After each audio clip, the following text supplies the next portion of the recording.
Yo, welcome back guys, sorry about the sunlight. So today is completely unrelated to any domestic situation we're in. We are over with Mark Allison at Redline in Harrogate, and they sell super sports cars. We've got Lamborghinis, we've got R8s, we've got Porsches, we've got Rolls Royces, we've got everything. We're walking around dribbling constantly. And this is just a snippet of what's here. We've got Jags, Porsches, Audi R8s. Look at that, 78 grand, 76, nice one Nick. And then you go inside, you've got Phantoms, you've got Lamborghinis, you've got Ferraris and everything. I'll run you around it in a bit, but we're here with Mark. We're doing for stuff for Adam's portfolio, three-phase boards, some trunking, that sort of stuff. This is all coming from John Bagley. This is actually John's job, which you'll see later on in the video. And it's all through him. We've got Mark in, who then asked us to come across, film and do some stuff with Adam. So I'll run you inside, and yeah, it should be an interesting, exciting video.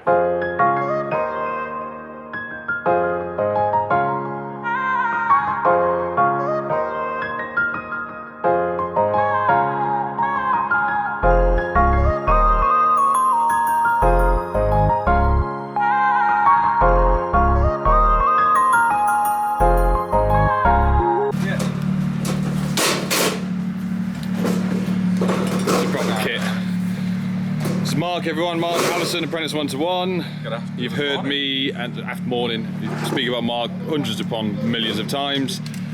You got this young man, Mr. Dunlop, and some key stuff. Then the pack out, where it's nice to see you've got some quality tools and crackers. This is the pack out stuff. God, it's bright around here, isn't it? It is. I've not even looked in this yet. Oh. So anyone that's commercial or industrial, this sort of stuff on wheels, works a treat. Can't imagine Adam. What was that? That was the water. So I'll run inside in a minute, show you guys through what the situation is with Adam doing it. I'm just being cameraman today, technically. I will try and get my hands a bit dirty at some point, and I'll run around all the supercars in a bit. So we'll jump inside. Right, so I'm going to keep the volume up a little bit because there's cars running in the background. There's Range Rovers all for servicing. This place is just insane. There's nothing like this around our area. It's wicked cool. I've always said I'm not really bothered about sports cars. Never really wanted one. Now I want loads. The job here, so what we're doing, this is all for Adam. This three-phase board is being moved up and out of the way. Matty, who is Mark's son, was here recently, who put a three-phase board upstairs, which I'll show you to in a second, Unistrut. Adam's doing some tray work. Poxelin? What's it called? Paxelin. Doing Paxelin. Doing the framework, the trunking round, and then hopefully tomorrow we're doing some data cabling with John, so we're upstairs with here. So this is above the old board, which you can see here, and the trunking running up. This is the board Matty put in. It's a big board, isn't it? You think we only fit domestic boards, and what Mark knows, they're this big. Yes. And then we've got the monster. 24-way TPM board that. 24-way. 125 amp. You can get these in a 250 amp version as well. Yeah, and we're doing SPD kit. Yep. Adam's putting in how many RCBOs? All of them. Yeah, a lot. The full board, full whack, is it, pretty much? It's going to be a full board of RCBOs with a few three-phase brakes as well. So we're doing, was it 4x4, is it? Yeah. 4x4 trunking up, across, Paxelin across the top, between the two. Adam's going to be doing all the own angles, cutting it all. Angle grinder or hacksaw? Use a jigsaw. Oh, no, we never thought about that. Jigsaw across, so as and when we start measuring up, I'll get some footage outside. It should be an interesting one. Yeah, normally you'd use like a 6mm Paxelin board, but because of the way the Hager board's put together with a lip on the inside, you can get away with 3mm, and that gives you a nicer finish when you put something with it. So getting an easy time with it with some 3mm Paxelin rather than 6mm. Because it's difficult to cut, is it not? It's a nightmare to cut. People try all sorts of blades. I've tried metal wood blades, but the one I found that works the best is a laminated, cutting laminate floor. That seems to work the best on Paxelin. It looks like cardboard. Yeah, it looks really easy to cut, doesn't it? But it's not. It's like a resin fibre board. It stinks as well, doesn't it? It does smell. It used to be carcinogenic, but I think they changed the compound in it. Oh, it's nice of them. So it's not any longer. But you still want your PPE on. So at some point as well, they have 3 single-phase EV chargers which are here, which is obviously the different stuff's plugged in. There's an Alpha. No, there's a nice Tesla here. Let's look at the Tesla. So this is the Tesla Model X. This is the 7-seater, which I've actually never seen face to face. It's a beast of a car. They're just amazing. I absolutely love Teslas. And one day I will own one. One day. I need to get an EV. I need to get Jordan to come fit an EV charger at my house. To be fair, I just need to save up £50,000 to afford him. But these single phase supplies are going to get changed at some point to, I think, 3-phase ones. And then there is a 3-phase supply around here, which has got an Audi plugged into it, or should have the Audi. It's an Audi e-tron GT. Look at the state of this, look how gorgeous it is. This is the height of supercars. I don't think I quite fit in them, do you? There's an old Rolex one here, it's a 3-phase supply. At some point this is getting moved from here to the far side, so it's not taking up one of these bays. So that should be fairly simplest job.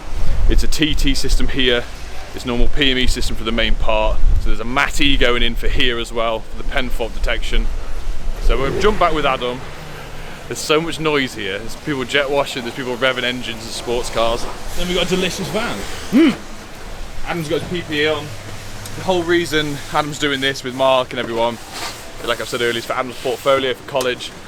A lot of this stuff we would never do domestic wise, and like we said earlier, unless we were to make like fake rigs up in the unit where we can get pictures of Adam doing stuff and liven it up and testing, there's no other way that he would get this in his portfolio. So massive thanks to John and Mark as well. How come we're using jigsaw blades then? What's the thought process behind that? Is it a circular saw? With a steel, you can use a chop saw or a circular saw. It's just a bit more control, I find. Less sparks and whatnot with a metal. Because in my mind, I just go hell for level it. Yeah, we use the grinder as well. If you're doing a lot of containment, you get the chop saw out with a metal blade on. Yeah. It's so much easier, but just for this little bit we're doing, nice and easy. Jigsaw for all the cuts everywhere. Thought of PPE because this stinks and not the best. You don't want to be breathing anything in. It's going to be off this edge. Yeah. And that's this there. So. Got it on and mark on top. And then mark them little drill holes. Yeah, mark the little drill holes into it, and the big circular cutout as well. So this is the bit that's critical to take your time.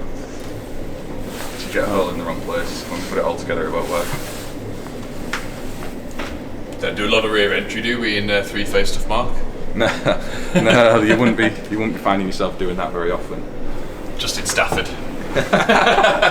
So normally on the 3-phase board, I'd bring your final circuits into the top. Yeah.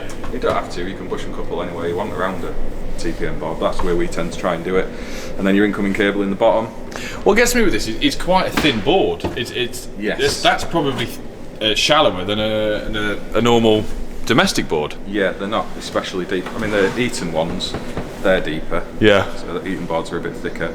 They're all different, but do the same thing. What Adam's doing, do you want to explain it, mate?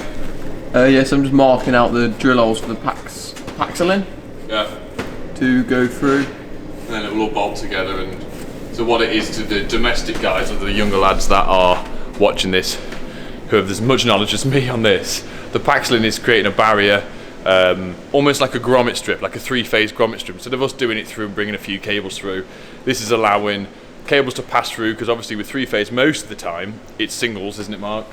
Yeah. In the big majority of it anyway. Yeah. And we don't want to be scoring off any installation and getting any bare copper. Paxolin is then cut slightly smaller, so it's got a lip on it to protect you from the sharp metal of the trunking and also of the board as well. So I'm just drawing around that. The hole will be cut slightly smaller to allow the cable to pass through without any damage. Look at that. I like it, Picasso. Hey, Ad, do you fancy using the new unit line? Mark, use code Bundy, you get 25% off. Did you know that? I never knew that, Nick. This is the new one that got sent through. This is the IL725, is it? I've seen those. Been sharing them quite a lot, and they look decent. We've got the little ones, and they sent across these new ones, the bigger versions. But look at that. That's perfect. Go on, Ad. What are you doing? Loud as you can. Yeah, so Mark's just ran us through what I'm going to do next. So I've marked out all the holes, including the big centre hole. So like Nick said before, this is practically in our world a big grommet strip, or spacing in between to allow the lid to go back on. So we're going to first of all get a big hole saw, I think a 32mm one, and do it about there so you get the nice bends Mark was saying. And then from that's allowed us an entry point to put the jigsaw in, and then use the jigsaw to do these 2 big straight lines, cut them out, and then after we'll cut these pilot holes out for putting the screws in. Yeah. And we're doing that so that it's not a thin gap, allowing a brittle part in the weak point. Yeah, allowing it to snap, and then have to start all this process again. So, and then it's Maryland time, yeah? Yeah. Sweet. We're going out for a ride in the Lambo or something. This is Nick, 5'3", trying to get in. He's always had his heart set on one of these. You can definitely get in because I've been in it. He's not getting in like an old man, isn't he? Yeah. Don't let them see the mucky trousers on my seats. Can we get in there, Nick? My head is too high off the ceiling.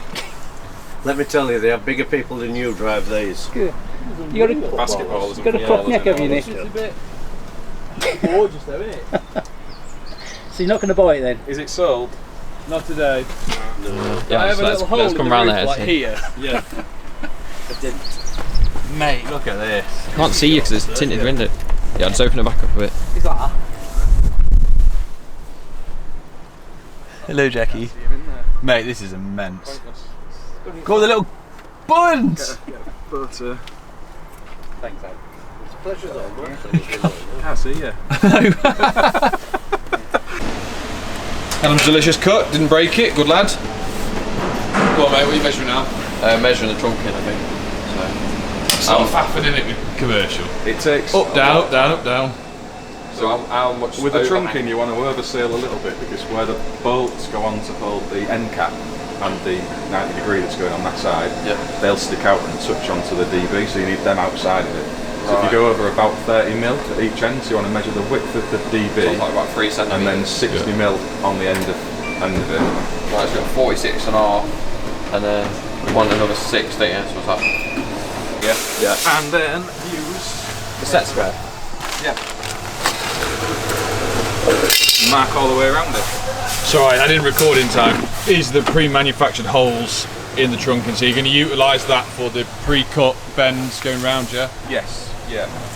So you can put your bolts through and fasten into the pre-cut angle. The only thing to remember is if you're doing that, you need to space them away from the top of the board because otherwise it'll sit proud of the axle in, and everything you've just done with that won't be have any effect.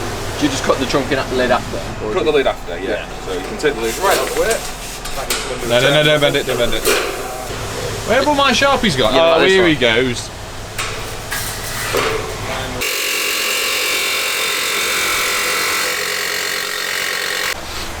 Yeah, so bar that's smooth. Something that you've never done before. No. Dave Stavery knows about this. Yes, Yeah, spray paint. paint people's vans. Keeping away from the band because we won't want to get any on there. Yeah. But yeah, bit of zinc gal spray in here, and then if you want to dip the end in, mate. And the reason for this mark, so everyone knows. Just dip it in like that, Yeah, yeah? just dip it in. If it'll fit in, it should do. Give it a good rest on it, wriggle it around. And that's just it, just lift it out and let it dry. What's the reason for this, mate? Just to stop any possibility of corrosion. Yeah. If you've got any, I mean it's unlikely in the way we're installing it anyway, but if you cut into any metal containment, always put a bit of something on the ends just to try and give it a fighting chance. Sound. So that's it. I need to level up them sides equal. Otherwise it's You're gonna, okay like that, to be fair. yeah, it's gonna drive me mad though. You want it, It's not equal. if you've got a bit of OCD on it, mate, you Yeah. do how you want. I'll just do it the screwdriver way. Banging job, Mr. Dunlop. Sound. So you need to do the same thing, but right hand side now. And is that coming all the way down, Mark? Yes. Down there? Yeah, we're going to bring it right down that side, and then To how far-ish? we're going to bring it right down to the bottom. Yep. We're not quite sure how all these cables are going to go into the borders yet because they all have to come out with the board that's down there. All of this. When we get to that stage, we'll work with a containment to join A to B. But for now, we'll get all this in, so it's ready to rock. Nice job, Adam. So mark around that now, Yes. again. So Adam's done. What I did, the first thing I've done today, is just cut down some uni strut, filed it down, put some gal spray on. I'll give us a bracket for our trunking to sit flush to at the back. So I want to And be about also, there, yeah. we've extended it across in case we want to bring some stuff down for future expansion. So, I'm saying this. I'm just saying what Mark said. Makes me sound clever, doesn't it, Mark? Fly all that there and do it up. Yeah. And everything. Adam's cracking on with the trunking. John Bagley's here. This is John's job. I said earlier. John's going to be. We're doing some cable tomorrow. We are that, yes. With that. Well, I might actually do something tomorrow. Got some stuff here. Got I've got an old tester for a CCTV as well. You can play with, yes. Oh, sweet. Okay. Yeah. Some bits. And then in the future, John's got some EV stuff we're going to have a look at EV, and mess around with. CCTV, yeah. Mark's in charge of me, and I'm in charge of the camera, which is in charge of Adam. So That's the supervision. all day round, all the way around. It's So like you're at college, Adam. No, better than college. enjoying this, aren't you, mate? It's so different. So as and when we get a bit more forward, Adam's just bolting the trunking back. I'm going to go with some Zebedees for the first time, and once that's done, Mark, is it RCBO time? No, we're going to do the surge on it, aren't we? We can put the surge kit in and start loading breakers in. We'll have a look at all that. Right, so what we're doing is installing a surge kit, main 3-phase main isolator, 125 amp, and also a neutral breaker? Just neutral links. A neutral link through, which I've never seen or fitted before. We've just put the surge in place, put the earth, what would be fly leads on, connected straight to the board, and we're going to attempt to put the surge kit together. So we've got our links through for our 3 different phases and our neutral. You've got your buzz bar, your bus bar, whatever you want to call it. That's, why is it printed upside down? It's annoying, isn't it? That's sure. one of the things that bugs everybody. Oh. Hager want to get that sorted out. Yes, they do. Come on, Hager. Do better. So we're going to put our links on first. We've got our neutral. Slides on. 1. RL1. L2. 3.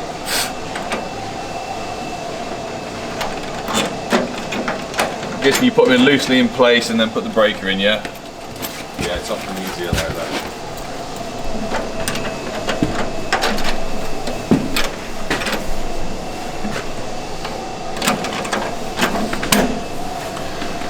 Wow. And then our neutral. So you're just sliding it up into the terminal. Sweet. And then the little bottle, you got the little bolts? Yeah. That's for neutral, is it? Yeah. How? Oh, just because it's a better connection with the brass fitting, yeah? In the main switch kit, it comes with this. So that's for the neutral link if you were using just the main switch. Okay. So it's just to join onto those different... I have shown it off a little bit, For mate. his first time at that is really good. Can't say how impressed I am. It's done a good job, mate. Some people would give him a pay rise. That's me. Not me. Not yet. It's easy stuff, this. We were just saying with commercial, we just stopped for Mackey's, of when you're doing this sort of stuff, most of the stuff you can see and trace by eye all the way through, can't you? So it makes things a bit easier. Obviously, the cables you're pulling through are a lot thicker and stronger.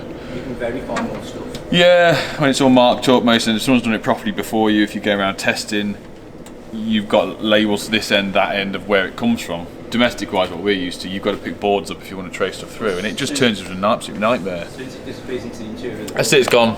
It's gone. So yeah, the day has been very simple and easy. So I don't know what you lot moan about. To be fair, it's been cold. So how are we doing these up? We've got a little.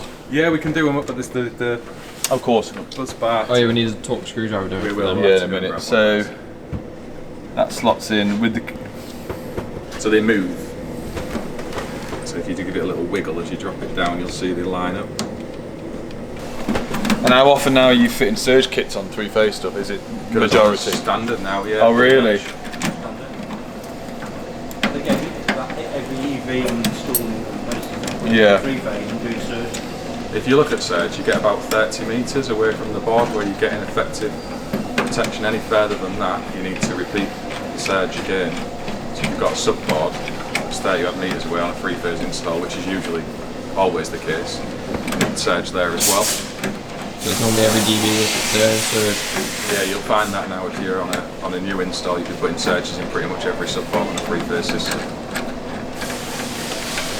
It'd be much easier to use an impact driver on this, wouldn't it? Get it done no problem. Be nice and tight. One dugger. Yeah, yes it.